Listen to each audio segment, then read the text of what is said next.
Creating trust, being accountable, maintaining a chain of versatile communication and adaptation without chaos are often described as strategic imperatives for great leadership. Do our elected representatives, whether at the national or state levels, possess these attributes in view of public expectations? Well, that is definitely the thrust of conversations here, but of course there are more as we query and gauge the preparedness of some of our recently elected officials against the backdrop of authentic public service. My name is Nnamdi Odipo, and if you think I look a bit extra today, well, I do. It's deliberate. It's my birthday. Welcome to The Mandate.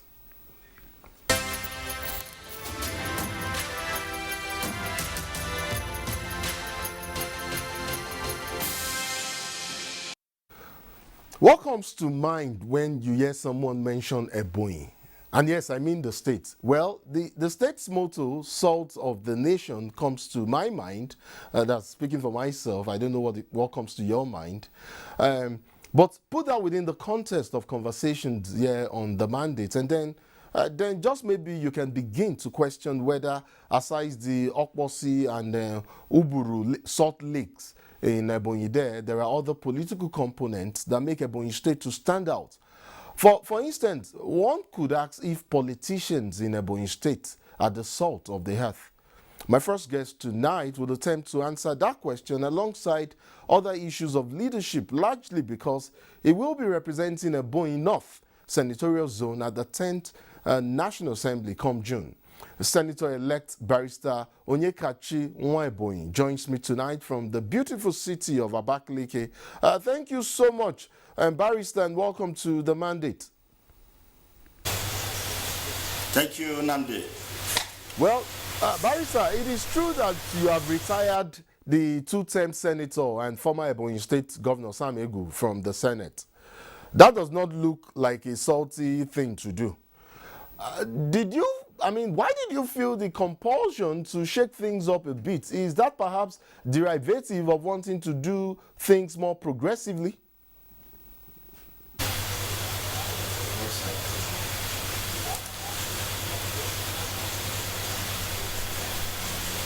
Thank you so much, Nnamdi. First and foremost, I want to use this opportunity to appreciate the good people of Ebonyi North Senatorial District in Ebonyi State for giving me their mandate.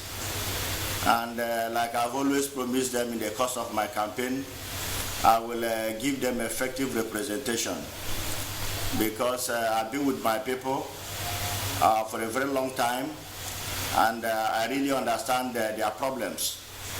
And I want to assure you that I will tackle all their problems, and I know God is going to give me the opportunity, the enablement, and the divine wisdom to so do. Thank you. You say you tackle all of their problems, and we'll come to that shortly, because I did monitor your campaigns. I noticed you were glued to the governor during the campaigns, but of course there were moments there that we captured you addressing the people. But before we get to that, tell me something about doing things differently by your definition, of course, and how that would engender, or how you intend to engender, a leadership that inspires hope for the good people of Ebonyi North, and of course also benefits Nigerians generally as your larger constituency, while also balancing your goals of self-actualization as a federal lawmaker alongside the goals of servant leadership. Or what exactly will be your own style? Thank you so much. Like I said earlier, I understand my people's problems, and I'm going to address them. And that takes us to what are the problems of the people of Ebonyi North Senatorial District. I will tell you that we have this serious problem of interstate boundary crisis, and I believe strongly that the National Assembly is one of the places where such issues can be resolved, because from time to time we experience interstate boundary crisis that usually lead to loss of lives and properties. and nothing's been done about it. Even to move a motion the floor of the Senate calling the attention of the federal government to address this perennial problem. It never happened. So I have it in mind, in knowledge of the fact that the primary duty of every government, of every representative of people in any government, is to protect the lives and property of such people. So I believe that I'm going to liaise with the National Boundary Commission and the other relevant agency of government to make sure that this problem is addressed. And I get that. In fact, we're going to talk a bit more about this boundary dispute that you've talked about. But I'm compelled to backtrack to you a bit again. I don't want you begging my question. In fact, I need you to tell me, because you, throughout the campaign, you kept promising your people. In fact, here on the program, you've mentioned time and again how much so you understand the problems of your people.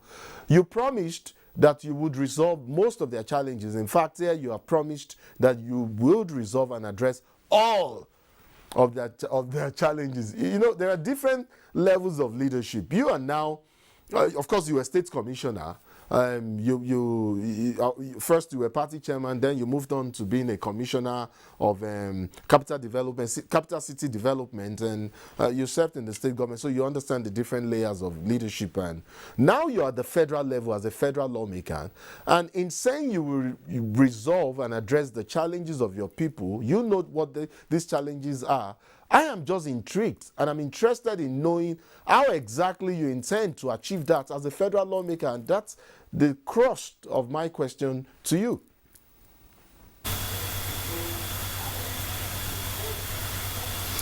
Well, before talking on how to address the problem, it's better to identify the problems, and I've just started with one, which is the interstate boundary crisis, which I believe you still take me there will address it. Then on other areas, of course, you know that Ebonyi is one of the youngest states in Nigeria, and we are still backwards in virtually every segment of the society. In the area of rural development, in the area of youth empowerment and job creation, in the area of promotion and protection of human rights. You know, these are the problems I can see that is actually begging for solution in the Ebonyi senatorial district. And I must tell you, upon assumption of office as the state chairman of the defunct PDP in Ebonyi state, I must tell you that I did a lot for my people. I am the first politician to look down well, because there is a saying that it is the eye that look down well that can see the nose. I observe that my people are suffering, especially those in the hinterland. In fact, many were still living in attached houses, at this 21st century. I decided to create this program of providing shelter for the poor. And as I speak to you, I've completed over 50 bungalows, ranging from 2-bedroom to 3-bedroom apartment, for the indigent people within my community and even outside my local government area. I didn't stop at that. I also discovered that many of the youths are into social vices because they have no guide. They have no place to start life with. So I came up with this program, of keeping the youth busy. I started with procuring motorcycles for them, to do Okada business within the rural areas. Some I gave buses to go into commercial, distance. So, and today, I must tell you, I've distributed over 600 motorcycles, and I've distributed also over 128 buses and other types of vehicles, just to engage the youth. I didn't stop at that. I came up with my scholarship program, which as I speak, have produced 45 graduates, 45 solid graduates. So with this, and I can see the effect in the society. Most of the youth that were lying idle, being indulged in one crime or the other, today they are happily married with children. Some of them, have gone back to school. Many have graduated. So you can see that I'm wearing the shoe with my people, and I know where it pinches. And I believe that my going to the Senate, by the grace of God, will give me more opportunity, to gather resources and do more of all this thing I've been doing. Okay. And you can see that my good works manifested in the election. I pulled over 60,000 votes, the highest, if not in the entire Southeast. Okay. So I'm happy, and I believe God that He will give me the enablement, the wisdom, to make the difference in the Ebonyi North Senatorial District. Okay, so somehow you answered my question by talking about some of your efforts in the past and, what you've done in terms of community development and in terms of improving the lives and well-being of your people, and putting that alongside your goals of self-actualization. So it answers that question. So, but let's now fast forward and talk about the boundary disputes you made allusions to earlier. I mean, it's you're so bright, you're so on point that your zone, the Ebonyi North Senatorial District, is embroiled in several boundary disputes on many fronts, as a matter of fact, whether it is there's one at the Ohuku Aguilar conflicts in Iza. There's also the one with the Benue community, and let's not even leave out the ones between locals in parts of Abakaliki local governments and communities in Cross River State. I know there's a conflict between a community in Ebonyi, in Abakaliki local governments, and Adadama in Cross River State. You have promised to tackle these issues, using responsive leadership, like you said, especially during your campaigns. But you do know, and we do know that these conflicts are ingrained at this point. Some have lasted for decades. I mean, what do you think would happen differently this time with you at the Senate to make the difference if it hasn't worked in the past? Thank you so much. Like I said earlier, I believe in divine wisdom and inspiration, to make the difference. Yes, the problem has been there. You can call it a perennial problem, but I believe that once a problem is identified, the next thing is the solution. And I must tell you tonight that God has given me the solution. I may not tell you all now, but all I can tell you is that I will do all within my reach, and with the help of my colleagues in the Senate, that problem will be resolved once and for all. Because I believe that there is a commission called National Boundary Commission, which is saddled, with the responsibility of addressing issues like this. And of course, even the law court, can also entertain the issue. But the problem is that nobody has taken it, as a challenge, to himself, to address it. In most cases, we do surface dressing, and it ends there, especially when there is a fresh attack. Like you can see what happened in Ohuku. Over 300 persons were killed between them and Egela people. You see. So and after that, the thing lied low. Nobody even cared to bring relief, to the victims. Just last month, I was able to erect, 3-bedroom flat for one of the families that lost, their parents, and I'm happy that today, they have gone back home. So I believe strongly that the law has solution to all our social problems. Okay. The law is there. We will look at the law. What is the position of the law in a situation like this? There are other states that have similar problems. What was the position of the law? We will look at the precedents, and as a people, we are ready to make sacrifice, but let it be that this bloodletting, is a thing of the past, because nothing is more precious than human life. And I believe that if I'm able to solve this problem, the earth and the heavens will be happy with me. Indeed, and the people, the earth, like you said, that's where humans reside. So I guess your constituents make up the population of the earth. I'm pretty sure they will be impressed and happy with you if that does come to pass. Barrister, I typically understand that, other agenda that you threw up during your campaign, you've made allusions to some of them. You've talked about youth unemployment and job creation, amongst other things. But, I am particularly intrigued by your advocacy on women's inheritance rights. I know there is a subsisting judgment of court which says that women can inherit their father's property, just like their brothers and other male. But I am not naive about certain cultural practices, especially there in the southeast, which inhibits inheritance for married women whose husbands died interstate without an express will allotting said property to them. Is that your focus, and how persuasive, or rather, let me say, how pervasive are these practices to warrant a consensus on the floor of the Senate?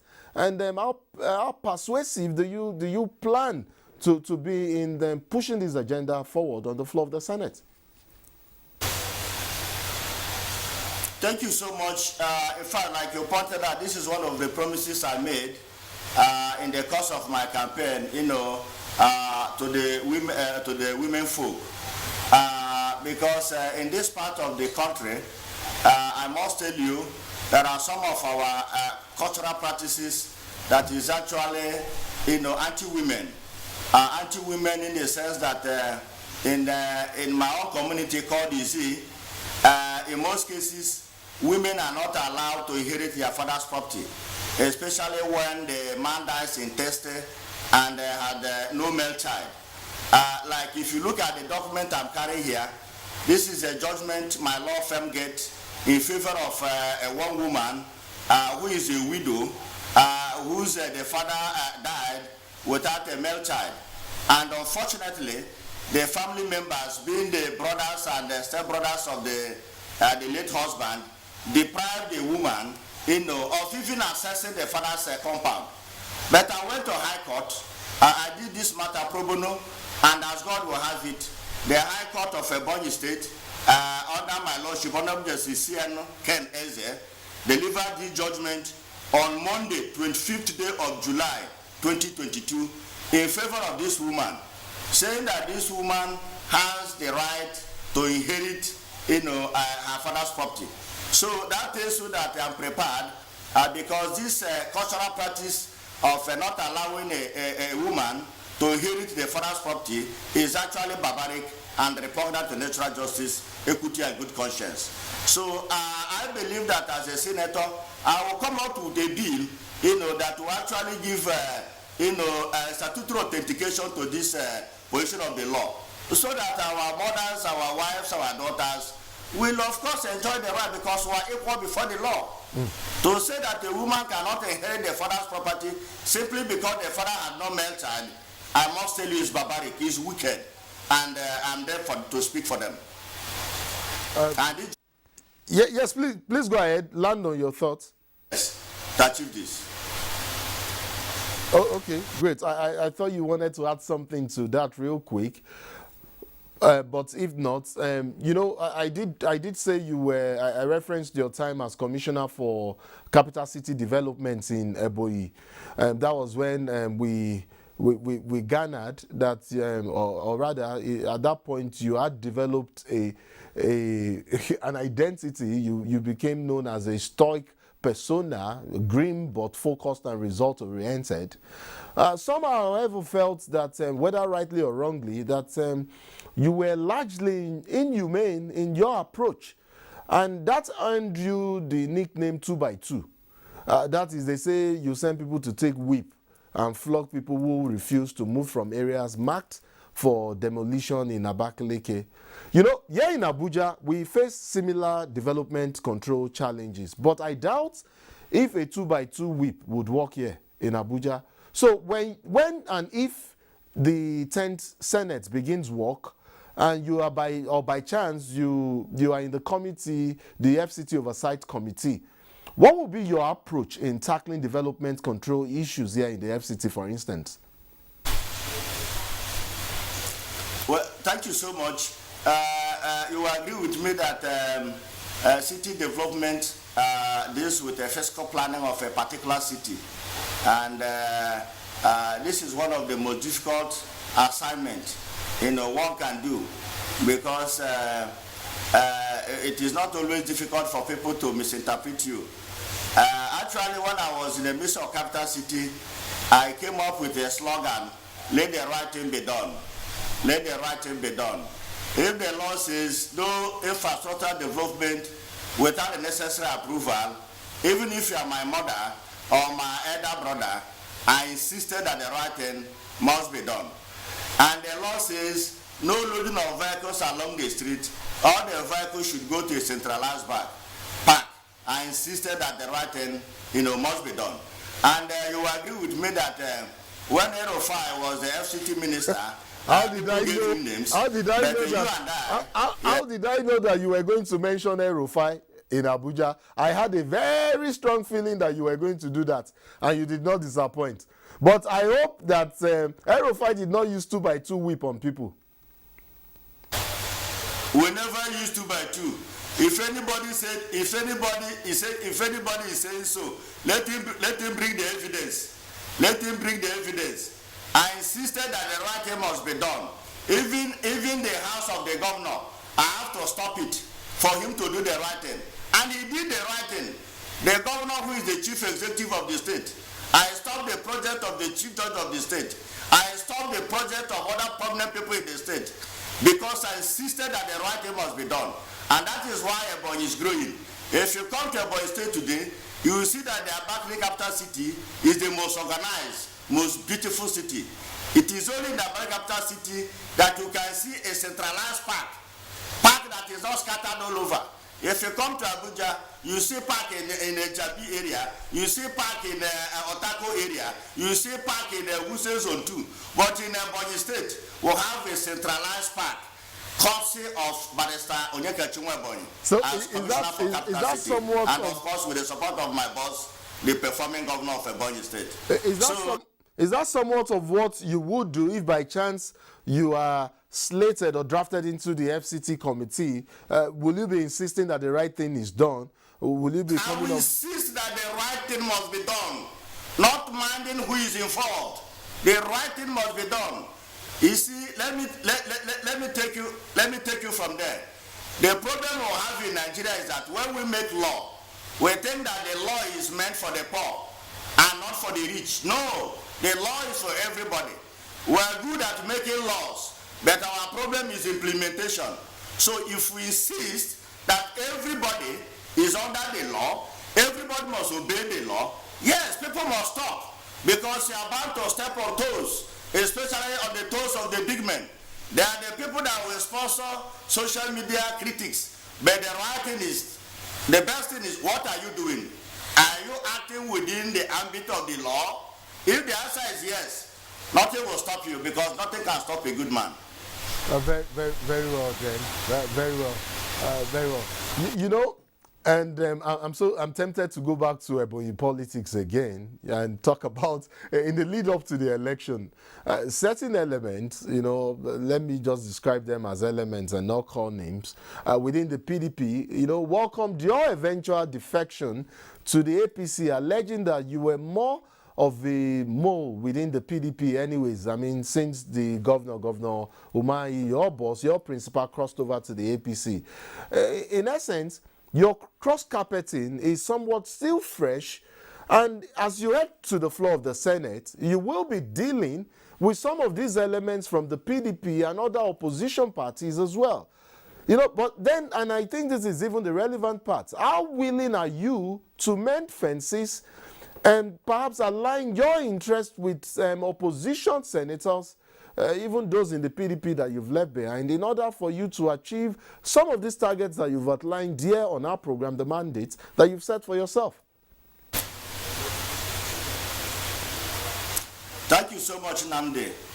Well, our cross-carpeting from the other party to, of course, the best party in Africa, the APC, of course, is an exercise of my constitutional right of freedom of association.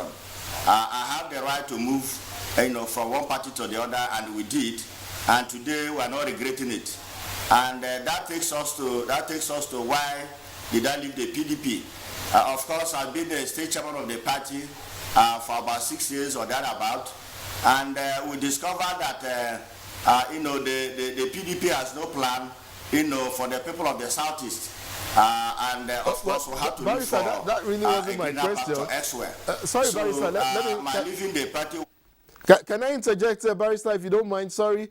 Can we just, because all of that is now water under the bridge. Now we're asking you, are you willing to mend fences and work with these same elements that are perhaps, not in agreement with you or in the past? Are you willing to now mend fences with them, that's if you do meet them on the floor of the Senate, in order to achieve some of the goals you've set for yourself? Betterment of my people are the good people of Ebonyi North Senatorial District. Barrister, if you can hear me clearly, I would like to redirect you here. Can you confirm that you can hear me? Barrister, can you confirm that you can hear me? Please confirm that you can hear me.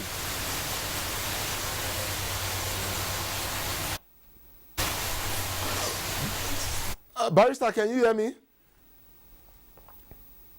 We seem to be having some issues with network connection there. Maybe at this point I just may have to sign off Senator-elect Ebonyi North, Barrister Onyekachi Nwaebonyi. I'd like to thank you so much for being part of the mandate tonight. Unfortunately, I do not like how we're ending this conversation. We started so well, we were doing great, as a matter of fact. I wish the audio is quite clear and you can hear me. But anyways, you will be in Abuja shortly, presently. We would create another opportunity to bring you into our studios here live, and then we can conclude our conversation. I'd like to wish you luck, wish you plenty of luck ahead as you, going ahead, and thank you very much indeed for coming on the mandate.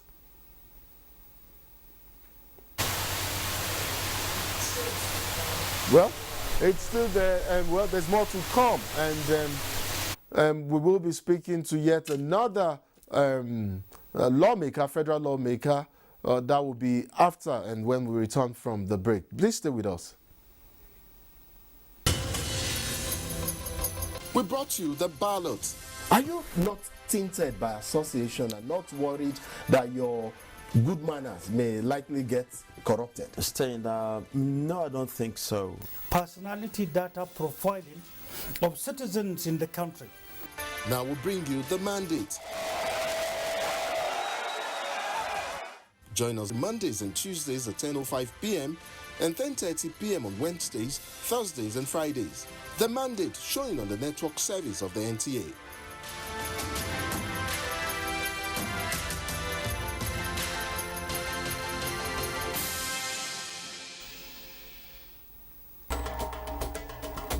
To every politician, as the campaigns gain momentum and passions begin to rise, remember, the errors of your opponents do not make you a success.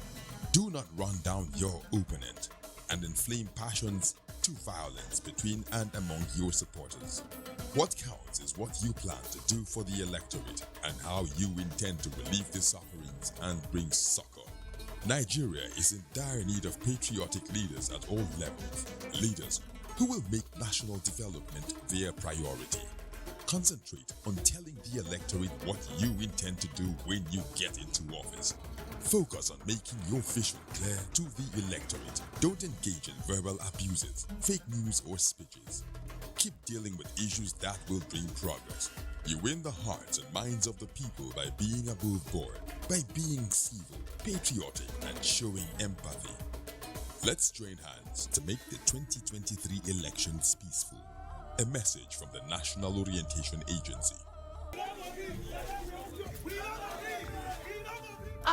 Oh boy, this one where your eye red. You carry machete, you see carry gun. Wetin you want take and do, see, as I dey para like this, I don't vex. Oh boy, calm down down now. Like this, like this, I dey go scatter those businesses. You don't see the scatter our people businesses, You don't see them. See, and they go there, they go, as I they go like, and they go show them better craze. They never see anything. They never see anything. If you destroy their own for here, and they destroy your people own for that side, especially that your brother where they send you money, that way don't block, oh. How you go take survive? See, this way talk not true, but I see the vex. I see the vex. Boy, calm down. Make we embrace peace. With peace and unity, everybody. My people, make we gum body with peace and unity. Oh. Make we learn to live as brothers and sisters so that we country go feel move go permanent side. This message now from the Federal Ministry of Information and Culture. We brought you the ballot. Are you not? Well, my next guest was a core PDP man, and I mean that in every sense, until, of course, he flipped in 2022. Incidentally, not to the ruling side, which would have been the APC, but to a party that had only begun to gain popularity at the time, and which pundits gave very little chance of gaining a national momentum at that initial stage.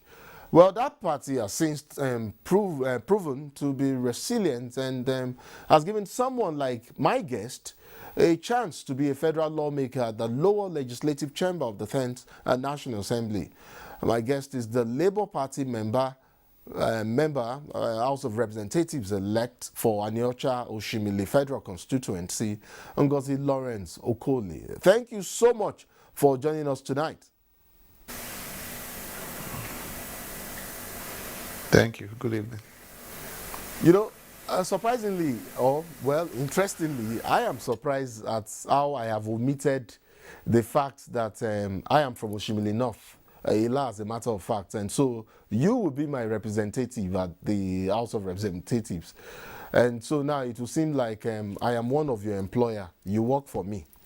So this will be a litmus test on the kind of representation I will be getting from you, from the Federal House of Representatives. So tell me how you're hoping to match the needs of those in the lower echelon of society with that of middle classers, permits my poetic license there, and of course the aspirations of the elites. Do you have a measure of what you're about to do for the next 4 years of your life as a federal lawmaker? Well, thank you. Good evening.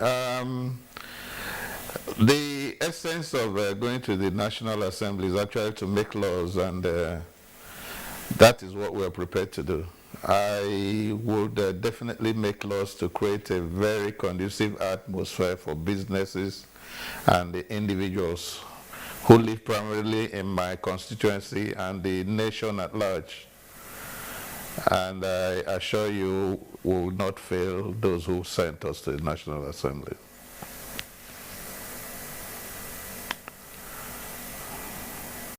You, as a man who unseated one of the most experienced legislators in the National Assembly, well, not in a good way, because he meant what he meant at the time was that he could not even fathom, or one would not be able to fathom 12 years of legislative experience against the no experience of a newbie, and what that is likely to cost Nigeria, and not just the federal constituency that you represent. What do you say to people like that and arguments like that? Well, for everything you do, there's always a beginning. And you don't talk about experience where you're representing people. Your experience should tell more on what you have on the ground, what you have done for the people you're representing. So even those who have stayed 10, 12, 20 years there, they started from one day. So it is what you do afterwards that will count. That's what will show your experience. And even while they were in the National Assembly, we were at home doing what we have to do. I am not a novice in politics. I've had appointments with the government. I was a commissioner in Delta State. I was a Director General of the Direct Labor Agency. And I have been a special advisor and special assistant.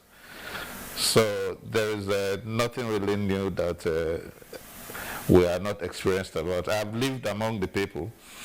and I know what my people want. I've felt their pains, so that's what we are going to represent them for.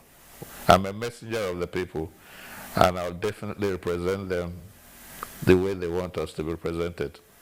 Yeah, give us an example of this representation that you talk about, because you know, unfortunately, and I'm sorry about that, I tried to get some idea of what you're promising to do and agendas to push. I did flip through plenty of your addresses during your campaigns, and I kept seeing quality representation, adequate representation, leadership with vision and all of that. But then in concrete terms, can you give us an idea when you say you're going to provide quality representation, you're going to provide visionary leadership, what exactly do you mean by that? Well, knowing fully well what my people especially need. when you just oppose, especially when you just oppose that against what you think happened in the past. Well, I'm not really in competition with whoever has been there in the past. We are just going to continue from where he stopped. What I mean by presenting my people is actually, first and foremost, we are going to create laws to help our youths grow, create employment for our youths, try as much as possible to give people, women, place in this our democracy. I intend to promote a law that will give women at least 40% of appointments in the states and federal government, so that women will actually belong. It's not really a good tale that we have only 3 women in the Senate, and we'll try as much as possible to see if would make women more visible in governance. In my community, I intend to at least, there's several empowerments we are going to create for our people, but instead of going through political parties, we are now going to go to the towns that constitute the constituency and try to pick the youth leaders instead of political leaders, the youth leaders in these communities, to give us exactly people who can empower. In the past, our people have been empowered through leaders. I don't imagine somebody who has an SUV car that you come to do empowerment in the village and you are giving them keke and giving them motorbikes. You say you are empowering people. Now, if we try to empower people, our youths especially, we will empower those who really need the empowerment, not giving those who are already established keke, napep, and motorbikes as empowerment. I'm not going to do that. That's why I'm saying I'm going to go directly to the youths, the youth leaders of the different communities. They will provide names of people who truly need the empowerment, and then would really say we have empowered people. Okay. So I don't know if by chance you saw or read the open letter written to you in one of the national dailies by another of your constituents in the wake of your electoral victory. It had a simple title, but if you had gone through it, you'll notice that the content raised several issues which one could easily describe as being profound. Let me read you a portion of the letter where the writer said, for 16 years, residents of Aniocha South constituency have not seen power supply. He went ahead to mention communities like Ashama, Ulodo, Olo, Adonte, Nsukwa, and mentioned a few of them, about a dozen of them, and ended up with Ubulu Ekiti, Mute, Otolu, and a few others. He said these communities do not also have electricity, neither do they have good roads, health facilities, and even telephone network coverages.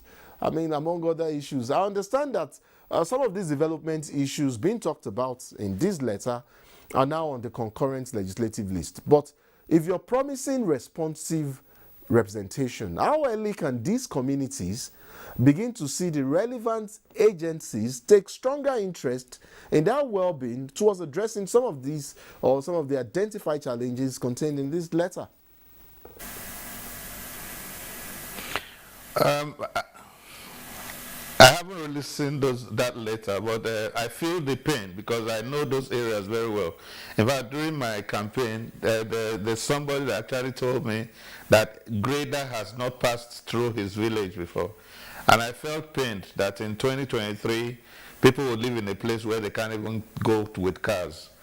So it's a priority for us to see how much we can fellowship with the federal agencies that would help our people get to those places, because if we can get to those places or create roads for them, they would have an avenue to bring out their crops for the people in the urban areas to eat, because most of the people in these villages are actually farmers. So we'll try as much as possible to liaise with these agencies to see how much we can help them get road, lights, and other essentials that they need. It's a shame that there are cities in Nigeria today that don't have lights. Even the cities anyway, we barely have lights, but at least let us know that they have, then it will not be how much time they have the lights. But we'll definitely see what we can do about those roads. Even as individuals, I'm sure we'll try to grade their roads during the festive season so that they'll at least let them be able to even come out of the village by road, by car. Okay. So your supporters, and I'm saying some of what your supporters have said, they say, I mean, they're often quick to describe you as being distinctively humble or unassuming. They say you're very accessible and you're patient, almost patient to a fault. And yet they insist that you're a dogged fighter. All of these traits are good. I mean, but you know, Nigerians are wary of how politicians change as soon as they begin to get this, I mean, bloated sense of self-importance. Do you feel like your situation is different and you can not even attempt to change because you seem to be breaking a genes, you know, where you know, some would say that you're like the first person in a very long time to clinch an election from the Oshimile axis of your federal constituency. Do you therefore feel like a lot is hanging on your neck as a result of that, and you have no choice but to succeed at this task of providing vibrant, proactive representation? Well, I pray that I don't change the person that God has made me to be. I will remain accessible and as humble as possible. Like I told you, I have been a commissioner over 10 years ago, and I'm still the same person. So I don't see any reason why I'll be over-bloated. I will try as much as possible to be accessible to my people because they are the ones I represent. Like I said in my campaign, I told all of them that when I win, we all win. When I go to the National Assembly, it's everybody in the constituency that is going there. Both those who voted for me and those who did not vote for me. We are all one now, so we'll definitely go together. My doors will be open 24 hours of the day, and I'll listen to them. I actually intend to create 4 legislative offices in the 4 local governments, no matter how small they are, but that is so that people would have easy access to our offices to lay their complaints or their needs so that we would be reached as soon as possible. Okay, let's talk a bit about some priority projects or agenda that you intend to push at the National Assembly. I mean, some agenda with national appeal, of course, and in no particular order of importance. I'd like for you to just go ahead and give me maybe your top 5 priority legislative agenda on issues you think you will be and likely to pursue if push comes to shove, you might even sponsor the bills or move the motions yourself? Well, one of the most important things in my mind is what people call the jetpack tendency of our youths. We'll try as much as possible to see if we'll create employment for the youths, and make sure we give them or help them get secure loans from whoever, the banks especially, very easily to create businesses for them, especially agriculture, which will be the second priority though, because most of the youths, even when they want to go into farming or agriculture, they don't have they can't afford it, and the banks make their ways very stringent for them to even raise money to do farming. So we try to make those things easy for them. And I'm sure it will discourage them from traveling overseas if they are comfortable and they can create wealth here for themselves. Okay, so that's two issues that you've mentioned. You've referenced the Japa syndrome, perhaps a motion or a bill to keep expertise back here in Nigeria, like the one on the health sector that is currently raging now. There will be public sitting on it quite soon. Well, maybe you're talking about something similar to that. You've also talked about agriculture, which makes it two. I thought you could give us some more. Are these just the two areas that you're concerned about presently? Well, if we can create jobs for our youth, and then I think I'll be fulfilled. And then, of course, we talk about security too. Great. If we create conducive atmosphere for investments, especially in the sense of security, I'm sure that I will be fulfilled. It doesn't have to be a lot of things, but once we're able to do this few, I'm sure I'll be very fulfilled. I'll be happy with myself. Okay, you seem to, and you sound like a chilled person. I mean, someone, you know, composed and maybe calculating, and you take your time to look at issues. I mean, that's how you come across to me, from the very chilled way you're sounding at the moment. Is this how you intend to operate at the House of Reps? I mean, would you still maintain this composure and mien? And how do you think that will work for you in a place where, I mean, we've seen some people almost quite strong and vocal and having or exercising some of activism, and we've heard that takes a member of the House of Reps, or a member of the National Assembly for that matter, a very long way. Which exactly will it be for you? Well, if I talk calmly, does not mean I cannot make friends and lobby. I'll definitely make a lot of friends. I'll definitely associate with every member of the House. And I'm sure they will associate with me too, because nobody knows it all. Maybe those who see me as important enough to help them support their bills, they'll support me too. All we are trying to do is to make the country better for everybody. So we don't need to shout or scream or fight over it. It's just being calculative, talking well so that people will understand exactly what you want them to understand. And of course, if you raise good motions, people will support you. You don't need to fight about it. I did not mean fighting literally. I mean just being able to carry people along in your thoughts and your argument, and sometimes it could come out, you know, almost as if you're being forceful with your idea. Forceful with idea, not brute physical strength. And now that wasn't what I meant at all. You know, you've referenced association and lobbying as a legislative tool. Let's talk a bit about that, but then we put that closely to the ongoing jostle for for National Assembly positions, leadership positions, I mean, currently ongoing now.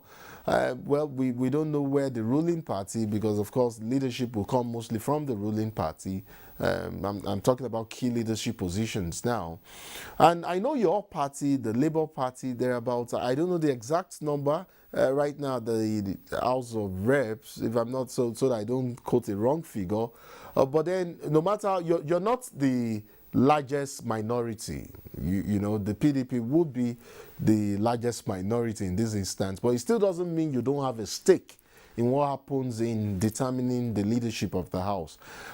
Let me ask you something, because we heard weeks ago that there's somewhere in Abuja where they've been sharing bags of dollar. It's been a dollar rain. Has anybody approached you with a bag of dollar, perhaps to make sure that you're on their side in the vote for leadership? How would something like that even sound to someone like you at your level as a federal legislator in determining the leadership of a house as the House of Representatives? And in terms of quality, what would you expect to see in terms of quality with regards to the leadership of the House? Well, nobody has actually approached me. I am very careful, especially in this leadership torso. But I would especially want to see somebody that will unite the nation. I would want to see somebody that will unite the National Assembly.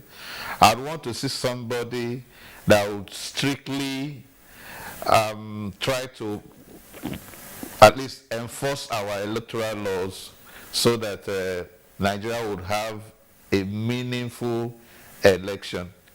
And if I see that kind of person, I'll try to support the person.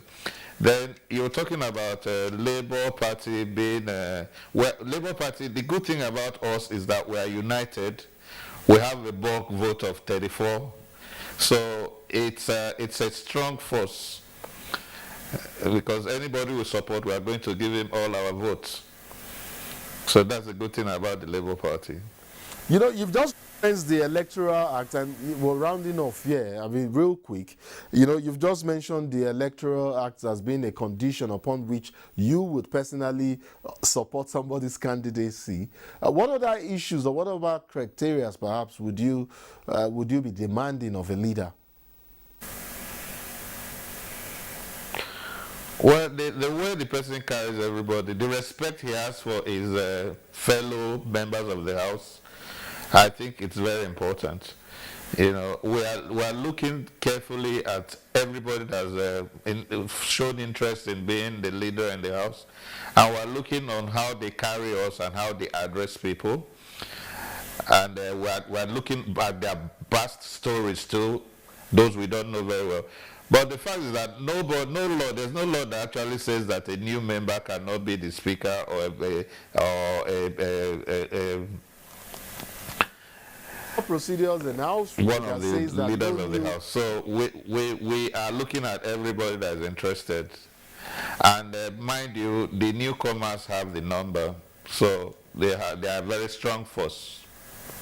Okay, but there are procedures, there are house rules, there are conventions which stipulates that no new member can take a leadership position. That is left for ranking members only, in both chambers of the National Assembly, both for the House of Representatives and also for the Senate. I mean, these are conventions, these are rules, and they're in place for a reason. I'd like to thank you so much. Written rules. Sorry, please go ahead. I said there are written rules. It's not constitutional. There's nothing that says no new member can aspire to be a leader or a speaker or senate president. It's just a respect that you give to the ranking members, and nobody's saying that anybody is tied to it. Okay, let's see how that plays out in the coming days. By next week, we will know for sure if the ruling party is zoning the leadership of the National Assembly and micro-zoning it to a particular segment. And then, of course, we will be looking at camps like yours, Labour, PDP, and other parties, and we'd like to see how these parties lean in this tussle for the leadership of the National Assembly. I'd like to thank you, Honorable Ngozi Lawrence Chukwuemeka Okolie, a member House of Representatives elect. Ngozi. Ngozi. Thank you there. Yes. I mean, I'd like to thank you for joining us on the program tonight. It's been a delight speaking to my representative, you know, as a lab boy, and my representative tonight. I will be monitoring you specially to see how you represent our people. Please do. And hopefully, I mean, it would, everything will be fine. I'd like to wish you very good luck, and thank you very much indeed for coming on the mandate.